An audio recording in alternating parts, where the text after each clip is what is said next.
मंडळी, प्रत्येक पुणेकर एक म्हण नेहमीच म्हणत असतो आणि ती म्हणजे पुणे तिथे काय उणे. कारण आपलं पुणे कधी काळी सायकल चालवणाऱ्या शाळकरी मुलांचं शहर होतं आणि हे तुम्हा सगळ्यांना आणि आपल्या पुणेकरांना तर चांगलंच माहिती आहे.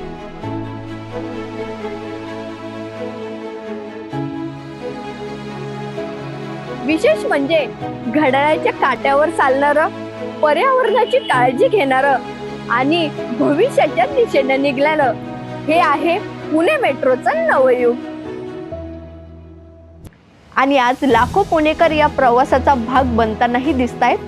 कारण पुणे मेट्रो आता फक्त गाडी नाहीये, तर ती बनलीये पुणे शहराच्या ओळखीचा एक अविभाज्य भाग.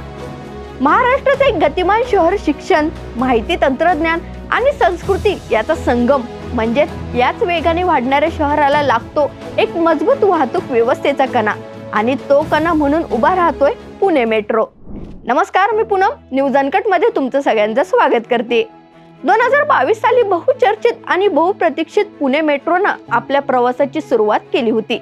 म्हणजेच काही किलोमीटर, काही स्टेशन, पण पुणेकरांना याचा प्रतिसाद अभूतपूर्व होता. आणि आज अवघ्या काही महिन्यातच पुणे मेट्रोनं एक मोठा टप्पा पार केलाय, आणि तो म्हणजे पुणे मेट्रोची दैनंदिन प्रवासी संख्या 1.60 लाखांच्या पुढे गेली आहे. आणि विशेष म्हणजे 1 लाख मेट्रो कार्डची विक्रीही झाली आहे. काय मग मंडळी, आहे का नाही पुणेकरांसाठी आनंदाची आणि अभिमानाची बाब? आणि हा आकडा म्हणजे फक्त एक आर्थिक व व्यवस्थापकीय गोष्ट नाही, तर हा आकडा म्हणजे पुणेकरांच्या मेट्रोवरील विश्वास, त्यांच्या नवीन जीवनशैलीचा स्वीकार आणि शहराने शाश्वतेच्या दिशेने उचललेलं ठोस पाऊले. तर आत्ताच्या घडीला पुणे मेट्रो विविध प्रमुख स्थानांवरून धावतीये. म्हणजेच Vanaz, Garware college, ruby hall, civil court आणि वाणेगाव सारख्या स्टेशन मधून शहराच्या उत्तर, दक्षिण आणि पूर्व पश्चिम भागांनाही जोडताना दिसते.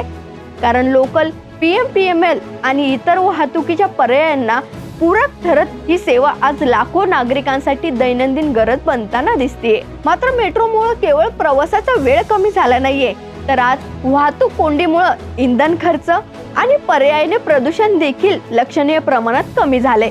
आणि दिवसेंदिवस वाढणाऱ्या या शहरात ही गरज नाही, तर गरजेपलीकडची एक सोय पुणेकरांसाठी झाली आहे. आणि पुणे मेट्रोचा पहिला टप्पा जवळपास पूर्णत्वासही येतोय आणि पुढील टप्प्याची कामही वेगाने सुरू आहेत.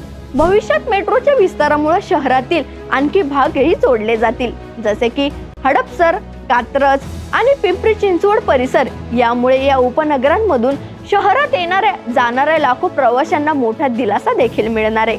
आणखी एक विशेष बाब म्हणजे सुरक्षितता आणि स्वच्छतेसाठी दिला जाणारा प्राधान्यक्रम. स्टेशनवरील महिला सुरक्षा रक्षक, अत्याधुनिक स्कॅनिंग मशीन, CCTV निगराणी आणि सातत्याने साफसफाई, हे सगळं पुणे मेट्रोला एक जबाबदार आणि विश्वासार्ह वाहतूक पर्याय बनवत असल्याचं स्पष्ट झालंय.